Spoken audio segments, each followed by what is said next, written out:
Familia, seguimos en nuestra serie de Gálatas llamada Libertad Incondicional y hoy ya hemos llegado al capítulo 2 y el tema que quiero compartir con ustedes le he titulado Respaldo y Unidad. Y son dos palabras que hoy necesitamos más que teoría, necesitamos vivirlo en la práctica como iglesia. Como cuerpo de Cristo necesitamos respaldarnos unos a otros y necesitamos, escuche bien, vivir en unidad. Porque sabe que la gente que está afuera se va a acercar a la iglesia cuando mire la unidad que hay en medio de nosotros. La gente va a venir, la gente nos va a buscar cuando verdaderamente nosotros comencemos a vivir en unidad. Entonces, que estas dos palabras no solo sean un título de un sermón bonito o de una idea que se me ocurrió, sino que sea como iglesia un estilo de vida que necesitamos ponerlo en práctica cuanto antes. Y quiero leer el versículo 1 del capítulo 2 de Gálatas. Entonces, después de 14 años, subí otra vez a Jerusalén con Bernabé, llevando también a Tito. Yo quiero aquí, familia, que hagamos la primera pausa. Pablo menciona que tiene una reunión con los apóstoles, que va de nuevo a Jerusalén, pero va acompañado por dos personas, Bernabé y Tito. Literalmente, familia, Bernabé significa hijo de consolación. Y hoy es tan necesario en medio de nosotros que hayan personas con el espíritu de Bernabé. Bernabé era aquel hombre que cuando había necesidad era el primero en decir, aquí estoy, ¿en qué puedo ayudarte? Algunos lo relacionan como que un hombre que siempre conectaba puentes. De hecho, se dice que Bernabé fue el que le abrió la puerta al apóstol Pablo para que pudiera tener comunicación con aquellos que estaban detrás de serrucharle el suelo al apóstol Pablo, aquellos que decían que el evangelio de Pablo no era verdad, que Pablo no era verdaderamente apóstol. Él dijo, hey, escuchemos a Pablo, démosle una oportunidad, no perdemos nada con escuchar lo que él tiene que decir, no seamos tan cerrados. Se supone que este hombre, Bernabé, fue uno de los que empezó a hacer espacio para que la voz de Pablo sea escuchada. Y dice que también llevó a Tito, pero por los momentos quiero que dejemos a Tito por un lado porque es fundamental para la parte medular de este sermón. El versículo 2 dice que subí por causa de una revelación y les presenté el evangelio que predico entre los gentiles, pero lo hice en privado a las que tenían alta reputación para cerciorarme de que no corría ni había corrido en vano. Familia, aquí hay un contexto bien importante. Porque dice que a causa de una revelación y fue donde los discípulos de Jesús a presentar el evangelio, porque sabe que muchos decían, habían mandado a llamar al apóstol para decirle, hey, el evangelio que tú estás predicando no está avalado ni por nosotros que fuimos discípulos de Jesús, ni mucho menos por Jesús mismo, así que ahora calla o ahora cambia el mensaje. Mucho se rumoraba, había el chisme en la comunidad que habían mandado a llamar a Pablo para callarlo o para corregirlo, pero ninguna de estas dos cosas son verdaderas, porque aquí Pablo en el versículo 2 dice, subí por causa de una revelación, es decir, el Señor se le presentó a Pablo y le dijo que subiera a Jerusalén, y dice que en ese momento él aprovechó y presentó el evangelio que predica entre los gentiles. Familia, yo quiero que usted no pierda de vista que estamos hablando que en el capítulo 1 Pablo defiende su evangelio, defiende su mensaje, defiende la teología que está predicando, y en el capítulo, la segunda parte del mismo capítulo 1 comienza a decir que nuestra salvación es por gracia, que no es por obras, y que el llamado que él tiene es exclusivamente a los gentiles. Entonces, por eso se está levantando gente en contra de él. Y aquí dice, subí por causa de una revelación y aproveché y les presenté el evangelio para ver si no estaba cometiendo un error, para ver si no había nada extraño. Aproveché, estuve con ellos en una reunión y escuche el versículo 3, aquí cuando yo le dije, dejemos a Tito por un lado, dice, pero ni aun Tito, que estaba conmigo, fue obligado a circuncidarse, aunque era griego. ¿Sabe cuál es la jugada maestra del apóstol aquí? Es muy interesante porque pasan dos cosas aquí. Lo primero, que le lleva a un hombre llamado Tito, y Tito no era judío, era griego. Es decir, Tito no debería estar en esa reunión porque era una reunión de hombres judíos, discípulos de Jesús. Ese es el primer gol que mete el apóstol. Y la segunda es, dice, y estaba conmigo y ni aun así fue obligado a circuncidarse. Es decir, estamos hablando que los que predicaban la circuncisión estaban reunidos con un incircunciso, y los que predicaban que la salvación era para los judíos estaban reunidos con un hombre griego que no era judío. Es decir, Pablo mete a Tito en una reunión privada y les está diciendo, por personas como es que yo predico el evangelio. Este es un fruto, este es una muestra del evangelio que Jesús me encomendó. Aquel que, aunque no sea circuncidado por la ley, pero por la fe en Cristo Jesús, puede ser parte del reino de los cielos. Y lo otro, tampoco es judío. Es decir, estará contrarrestando todo aquellos que los expertos en la ley defendían. Les está diciendo, ok, es griego, no es judío, pero mírenlo, ama al Señor. Mírenlo, aquí conmigo está sirviendo al Señor. Ven, a eso me refiero. Entonces, la inteligencia, la suspicacia que tiene Pablo para llevar a un hombre que a lo mejor muchos creen que lo llevó precisamente para demostrar que el evangelio de él tenía frutos, tenía realmente almas convertidas, porque así como Tito, habían muchos que eran griegos, así como Tito, habían muchos que no estaban circuncidados, pero que habían declarado a Jesús como su Señor. Y escuche lo que dice el 4. Y esto fue por causa de los falsos maestros introducidos secretamente que se habían infiltrado para espiar la libertad que tenemos en Cristo Jesús a fin de someternos a la esclavitud. Y esto fue por causa de aquellos que ya tiempos, que ya días están queriendo que nuestra libertad, la libertad que Cristo nos dio, aquellos hombres que quieren que la sangre de Cristo más la ley de Moisés sea una mezcla para nuestra salvación, y no se puede. La sangre de Cristo es suficiente. El sacrificio en la cruz es más que suficiente para nuestra salvación. Y Pablo ya les había dicho que la circuncisión más importante no es la de un pedazo de carne, sino la circuncisión ¿de qué? Del corazón. Esa es la más importante, porque no es lo exterior, es lo de adentro. No es la apariencia, es lo que realmente somos. Y usted sabe que fariseo significa eso, falso, significa apariencia. Y hermano, y no hay nada más pesado en la vida cristiana que estar fingiendo algo que nosotros no somos. La salvación es por fe y no es por obras, para que nadie se gloríe, porque ninguno de nosotros puede hacer cosas para merecer la salvación, ni ninguno de nosotros puede hacer cosas para justificarse y presentarse bueno delante de Dios. Somos buenos porque alguien nos presentó buenos delante del Padre, y ese es su Hijo Jesús en la cruz del Calvario. Entonces, familia, escuche, también me quiero saltar al versículo 7 y yo quiero que vea lo siguiente. Dice, sino al contrario, al ver que se me había encomendado el evangelio a los de la incircuncisión, lo que le acabo de decir, así como Pedro lo había sido a los de la circuncisión. Versículo 8, porque aquel que obró eficazmente para con Pedro en su apostolado a los de la circuncisión, también obró eficazmente para conmigo en mi apostolado a los gentiles. Y aquí no quiero detener otro minutito. Dice que aquel que obró, aquel se está refiriendo al mismo Señor, al que obró eficazmente a Pedro, que les estaba llevando el evangelio a los de la circuncisión, aquel que obró eficazmente en él, también en ese mismo apostolado, también está obrando eficazmente en mí para el apostolado a los gentiles. Familia, lo que está diciendo es que un mismo evangelio para dos personas diferentes. Porque ¿cuál era el problema de los judíos? Que pensaban que fuera de los judíos nadie podía ser salvo. Las formas que usted utiliza para evangelizar, para llevar personas a Cristo pueden cambiar, pero la esencia del evangelio tiene que ser la misma siempre.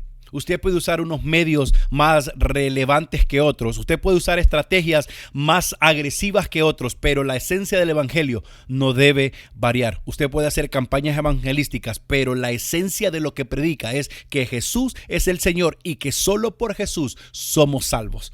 Ahora, usted puede hacer muy poco, pero si cambia y le pone y le quita a lo que Jesús hizo en la cruz, entonces estamos diluyendo y estamos, como decía el primer capítulo que vimos de esta serie de Gálatas, estamos presentando otro evangelio. Y Pablo insistió y decía, no es que haya otro evangelio, sino que algunos falsos maestros se han introducido en medio de nosotros para cambiar la esencia y cambiar la forma en que la gente pueda percibir el evangelio. No hay otro evangelio. El poder del evangelio descansa en que Jesús murió por nosotros y también descansa en que Jesús resucitó para darnos vida y vida en abundancia. Amén. El versículo 9 dice, y al reconocer la gracia que se me había dado, Jacobo, Pedro y Juan, que eran considerados como columnas, nos dieron a mí y a Bernabé la diestra de compañerismo, para que nosotros fuéramos, ¿a dónde? Ahí está, claramente a los gentiles, y ellos, ¿a dónde? A los de la circuncisión. Entonces, esto desbarata todo argumento de los que estaban, de los falsos maestros, a los que estaban queriendo dividir los apóstoles, porque lo que estaban haciendo era, están los apóstoles, el evangelio de los apóstoles que estuvieron con Jesús y el evangelio de Pablo. Y entonces se están enfrentando. Entonces están ellos mismos, están cortando, están dividiendo el evangelio. Están levantando un muro en la fe. Uno predica una cosa, el otro predica otra y se contradicen. No se ponen de acuerdo. No. Y entonces Pablo dice, no.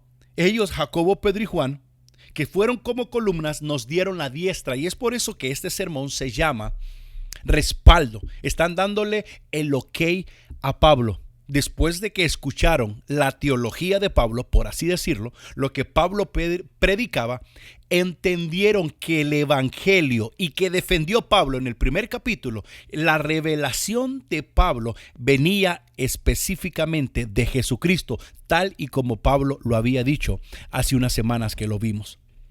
Entonces, no hay tal división, no hay dos evangelios. Es más, Pablo se atreve a decir, si alguien, un ángel de Dios o cualquiera de nosotros, refiriéndose a los apóstoles, viene y predica un evangelio diferente, sea anatema, es decir, sea maldito, no le crean, porque Dios no tiene sombra de variación y Él no va a cambiar sus verdades bíblicas, porque Él es el mismo de ayer, de hoy y por los siglos. Amén.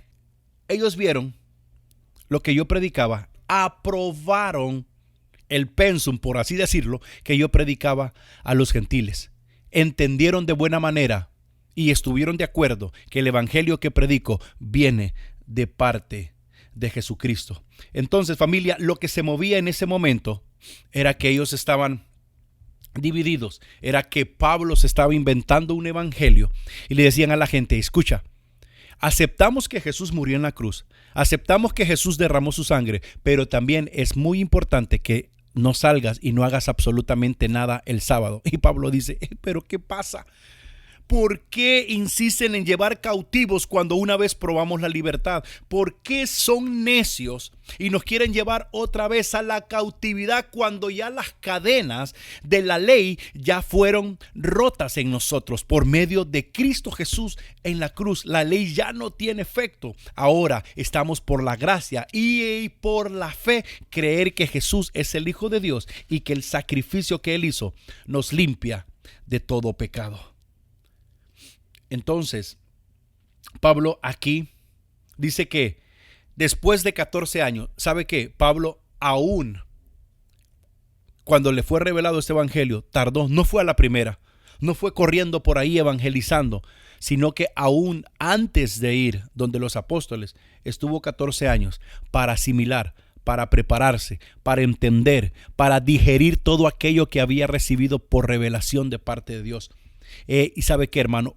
Bendito sea el Señor y bendito también sea Pablo, porque aceptó este reto de transmitir este evangelio a aquellos que son gentiles. Y gentil, familia, básicamente es todo aquel que no es judío de nacimiento. Gentil es todo aquel que no es judío de raza. ¿Y sabe qué? Es por ese reto que aceptó el apóstol Pablo que usted y yo, que somos gentiles, tenemos la oportunidad de ser justificados y de ser salvos por la gracia. O sea que si Pablo no hubiese entendido o hubiesen ganado los falsos maestros esta partida, nosotros no tendríamos oportunidad. Porque para ellos, solo ellos eran los salvos, solo ellos eran los descendientes de Abraham, solo en ellos se cumplía la promesa. Pero el Señor le dijo a Pablo: desde el vientre de tu madre yo te he escogido para una labor específica. ¿Y sabe cuál era esa labor? Era predicar este evangelio, abrir el campo, abrir esa oportunidad que estaba exclusiva, creían los judíos, para ellos, exclusiva para los circuncidados, exclusiva para los que venían del padre Abraham. Y entonces Cristo dice: hey, no, lo que hace Jesús en la cruz, les dice Pablo, no, incluyamos a los gentiles, aquellos que no son de raza, aquellos que no son de sangre, aquellos que no tienen oportunidad.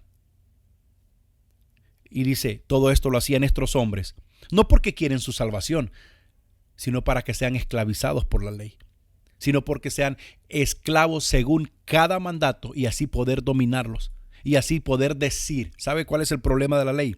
Que la ley, cuando cada quien cree cumplirla, bueno, de hecho, déjeme decirle que no hay uno que pueda cumplir la ley. ¿Sabe cuál es el problema más grave de la ley? ¿Sabe cuál es lo más pesado de la ley?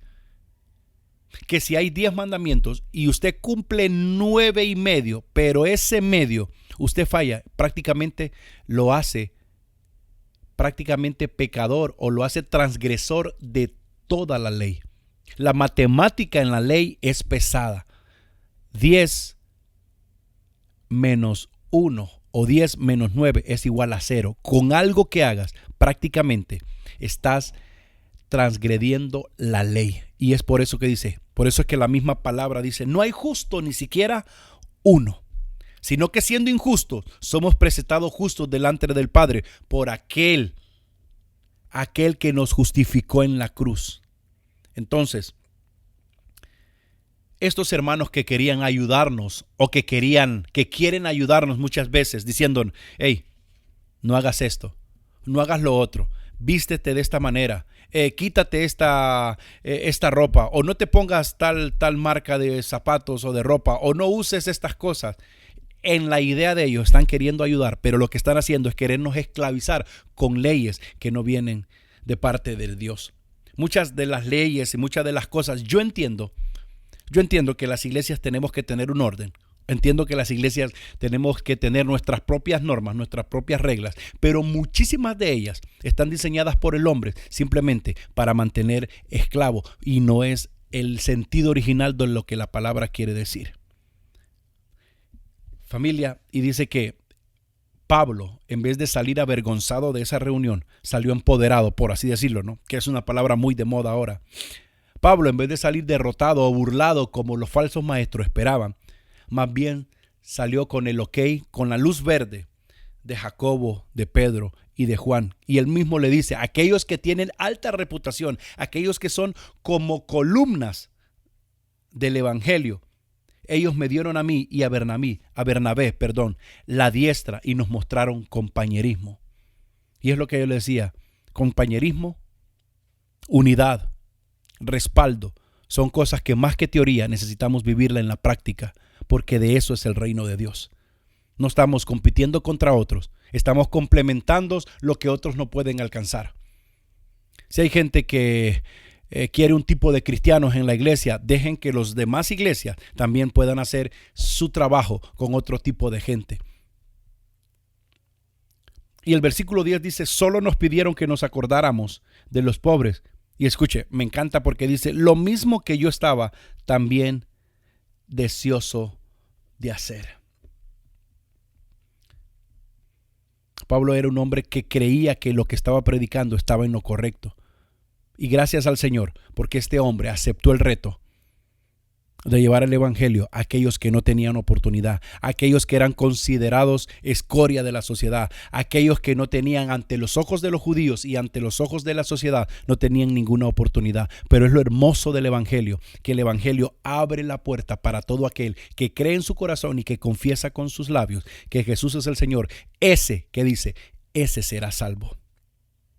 Y entonces, familia, para cerrar, recuerde que el propósito de estos falsos maestros, el propósito de estos fariseos eran esclavizar a aquellos que habían encontrado la libertad. Era ponerle más requisitos a la sangre de Cristo, y la sangre de Cristo es suficiente para nuestra salvación. Era ponerles y decir, no, aquí tú no, ahora como eres cristiano ya no uses gorra.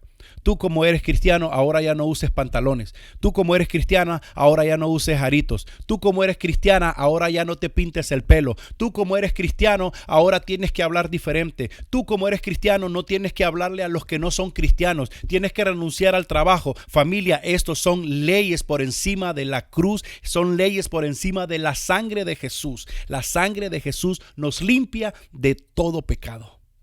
No de algunos, no de muchos. Dice de todo pecado. Entonces, la sangre de Cristo es suficiente. Y las leyes que nos quieren imponer, nos quieren llevar a la esclavitud cuando ya hemos sido libres por la sangre. Damos gracias a Dios porque hemos iniciado una serie de sermones basada en el libro de Gálatas, donde vamos a ver que no hay otro evangelio, que somos aceptados aún siendo gentiles, que somos justificados por fe, que somos salvos por fe, que no es por obras, que no puedo hacer nada, que no puedo aportar, que no puedo sumar. Al contrario, si empiezo a querer hacer cosas para merecer la salvación, puedo echar a perder todo lo que Dios ha hecho por mí. Es decir, creer que las obras suman para mi salvación es no creer que la sangre de Cristo o el sacrificio en la cruz es suficiente, que Dios no es suficientemente bueno, que Dios no es suficientemente poderoso y que Dios no lo hizo exactamente al 100, que no está hecho del todo. ¿Y qué fue lo que dijo Jesús, sus últimas palabras antes de expirar en la cruz? Dijo tetelestai, que significa consumado es, que traducido quiere decir está hecho. Está listo, está completo. Y después expiró. ¿Sabe por qué? Porque después de eso no hay nada. Después de eso lo que viene es la resurrección. Y por el poder de la resurrección es que nosotros tenemos la oportunidad de ser salvos. Y por el poder de la resurrección es que nosotros nos podemos levantar del pecado, vencerlo. Y somos más que vencedores en su nombre.